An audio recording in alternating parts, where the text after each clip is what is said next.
What's going on, everybody? Doc Average Gamer Guys back again for another Let's Talk Tarkov. We got a lot to cover in this one. Just trying to keep everybody relatively up to date. I try to do these in chunks, but we're going to talk about some recent changes. We're going to talk about more people being banned, as well as a whole bunch of really positive quest changes and some things going on with Fence that I think are positive quality of life improvements. We'll talk about some gripes here probably as well. But with that being said, let's jump into it. Let's talk Tarkov. All right, so first things first here, let's talk about just kind of an update on some things that Battlestate Games has sent out and some changes that we've seen really since I did the last video. So there's some stuff in here that you've probably heard, so this might be old news for some of you, and I do apologize. I'm gonna go full screen for this so that we can see it very well, hopefully. So the biggest one and the most recent is a discussion about upcoming changes, fixes, and improvements. This is really positive. The biggest thing I take from this is just consistent communication coming from PSG. Is that necessarily a good or bad thing? I think overall it's a good thing. This is a lot of people have been talking about wanting, and I think this is really what we want from all game developers, is just consistent communication on what's coming, what are they working on, what are they focused on, and what are the next steps for them. So let's talk about a few of them. So the biggest ones is Oculus audio on reserve interchange and shoreline. There's obviously still lots of maps missing from this. This is my biggest issue with the inclusion of Oculus audio and just the audio rework, is that there seems to be a lot of time that's going to go into this, that's going to take to make this good. This is my number one complaint with this game at this point. I was playing with a buddy today and yesterday and over the weekend, and I really just talked about how a lot of folks, myself included, rely, not use, it's nice to have, absolutely rely on audio in this game. The game world is so cluttered, things are dark, environments are variable, there's a lot of objects, it's not clean like a lot of other shooting games where there's just specific things and things stand out. This is like a real world environment, which is great. You need audio, and you need really, really good audio to help ensure that you can pick things up. You can use all of your senses to at least help you not necessarily get an advantage. Sometimes it's a huge advantage, but other times just to stay in the fight and make it reasonable. So I just want to throw that out there. We'll see. I'm still hopeful that this can get worked on. If they did a reversion tomorrow to the old audio system, I would be 0% sad. It was good. You could rely on it. There were still bugs about it, but not anywhere near where we were at. So it is what it is. New version of DLSS is pretty cool. Networking fixes. This is obviously big too. Desync is still a big problem. They need to work on that. It doesn't feel as bad. You get some hiccups and stuff. I don't feel like there's as much dying around corners as there had been in the past, but I think it's also based on just the server itself and how populated it is and everything going on in the raid. So that's not a good comment to that. It's just a feeling, but this is still very much an issue. Improvements for the UI. This is much needed. The flea market has been grinding my gears more and more lately as I've been using it. I want this to be simpler, and I want to get in and out of a raid faster and sell items faster. I also think that post a scav raid, you should almost like walk to the traders and be able to just do stuff with that. So if you have a really juicy raid and you get out of it and you don't have stash space, like, let me just please sell the things instead of losing them. I don't know, that seems silly to me. Bug fixes for the group system and AI. I've had a chance to test out the group system. I hope you have as well. I really like it. I think it's going to be great if they use some implementation of this in Arena. Very hoping for that. They're also going to Unity 2021. That should be a major good change. I hope so. So this is a big one. There's a lot of change to Fence reputation, what you get and how it works. So at max, Fence is now going to restock items more frequently, prioritizes higher quality items. Scav PMC action now give more reputation. This is great because the grind up to 6 is like kind of brutal. I'm at like almost 4, and I don't scav a ton, but I scav enough that I feel like I should be higher. Scav PMC extracts, this is huge. That is very hard to do still, even with VoIP.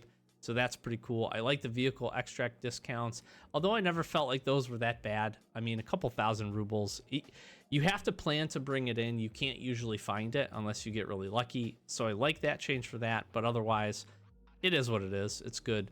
Vince now pays more for items. This is solid because he's a terrible trader, but it makes sense. But I like that there's an option because some stuff you don't have to sell much to him now with the whole weapon mechanic and changes. But this is good for those that don't want to repair things. Scav character will now have a higher chance of getting better equipment. That's cool. And Scav character cooldown being reduced. I'm up in the air about this because I do think that was a solid perk for getting him to a higher rep and the Intel Center. But I recognize that now with the changes to getting Intel Center level 3, that's much, much harder than it was. So this is kind of a balance in between. I'm okay with that as long as, I guess to say, they don't revert back on changes to Intel Center, because then that would just be too fast, but it is what it is. Scav timer box reduced. No sadness there. And amount of available Scav extracts. This is probably the biggest change out of like restocking items and getting some higher level of equipment. I always felt like even with the fence tasks, you just didn't have enough extracts available to hit the required fence tasks for a map. And now, while that still probably will be a little bit of an issue, seems like mostly fixed. So other than that, and this is just previously, they did a post, I think yesterday or even today, where they banned another couple thousand cheaters, 300 RMT sellers, 3,500 since the 17th. I mean, it just feels like a lot. Now, the next thing I want to jump into is quest adjustments. This one, I can tell you, huge props to BSG for this. This was extremely well received from them when they put these out here. The biggest one is Colleagues Part 3. A lot of people, for some reason, either might have this quest done or have already killed Sanitar. That sucks if you do. I like truly mean that when I say that. But I'm just gonna show, because I do have this done. I was able to get it done just recently. Colleagues Part 3. If you're not familiar, this quest used to be turned in a blue key card and a green key card found in raid and some stims. It was terrible. The reward used to be like 2 violet cards, which is like, why would you give me 2 of the same? But you're not finding a green or a blue in it. It was bad. It was really, really bad. Now it's not that bad. It's 10 labs key cards, which again, with the fence changes, you can now grind this a little bit.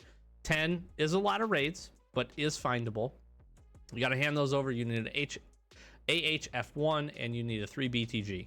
I was able to do that. The rewards, 15,800 experience. Okay, whatever, it could be more. $177,000.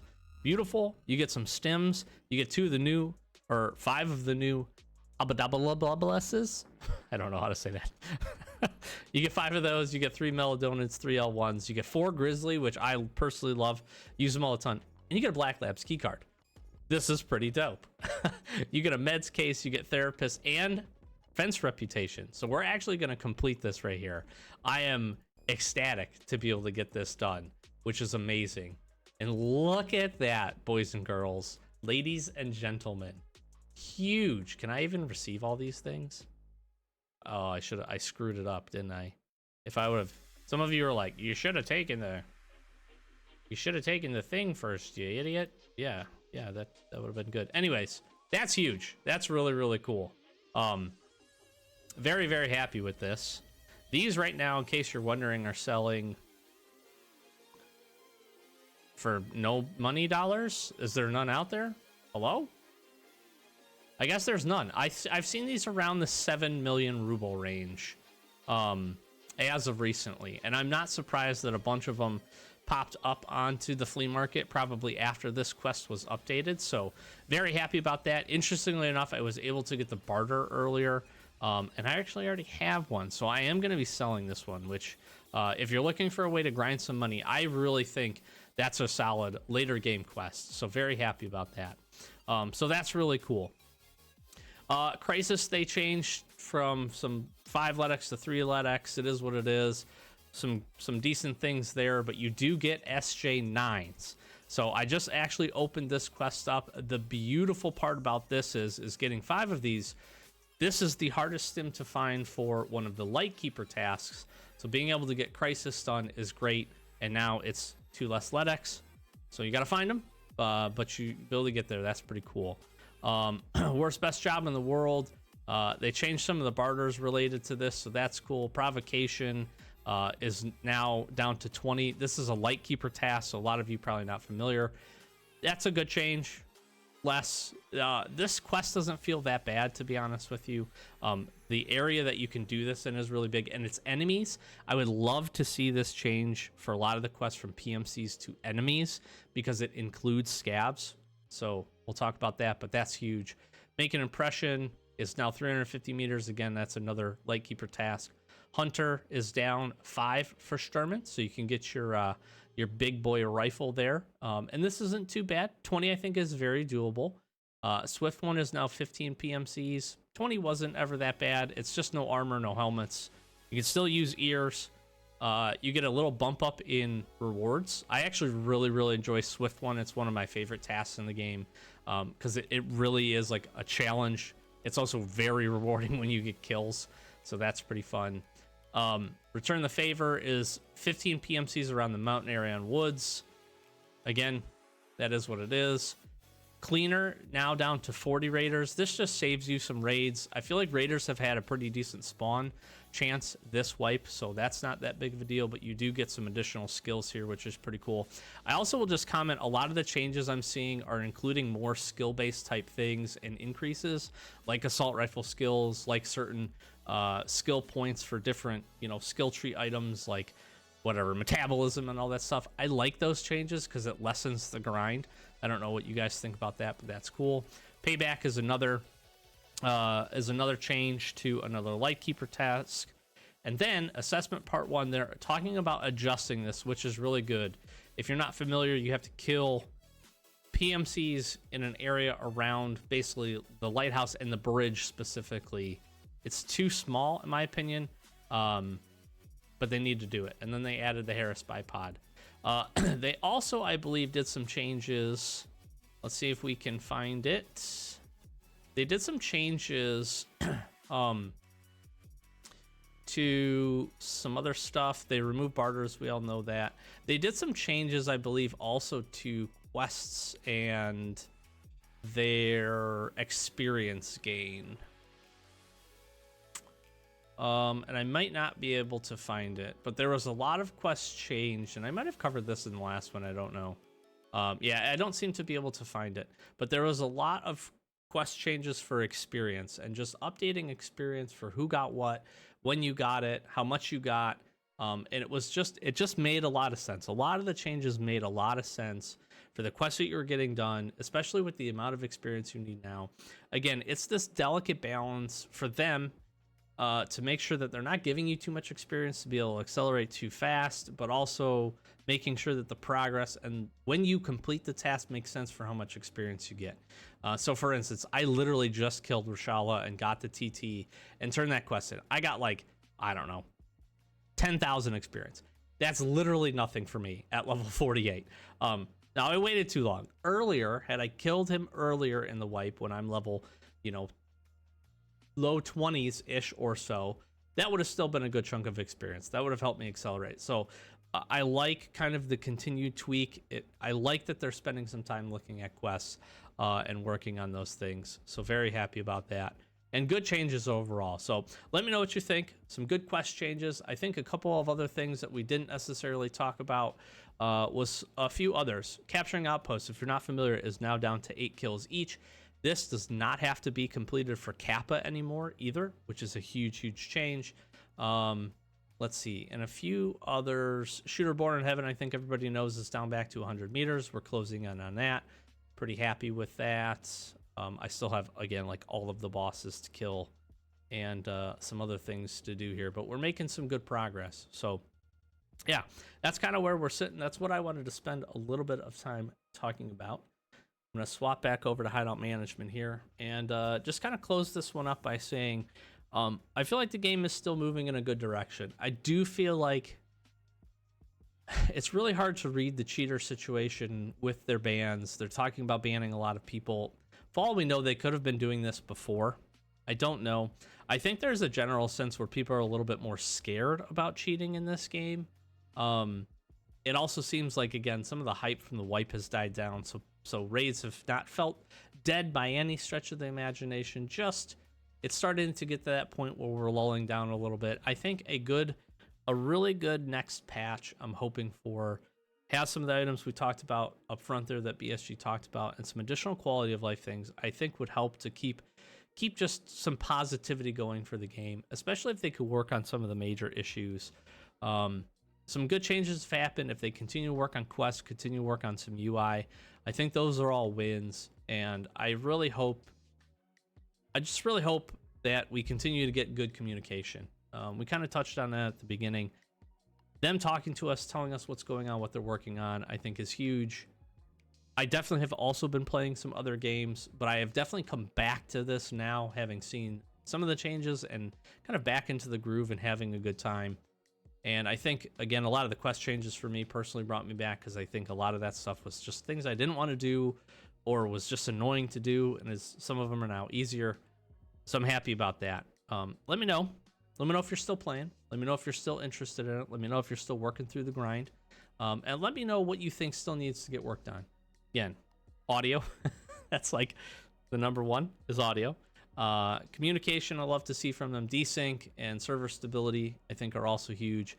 And then again, just updates to the UI in terms of getting your gear on and getting into a raid. I think any way that they could make that streamlined, even if you could, I have one idea. I would love to see an option, just like you can build a gun or you can build a kit, okay?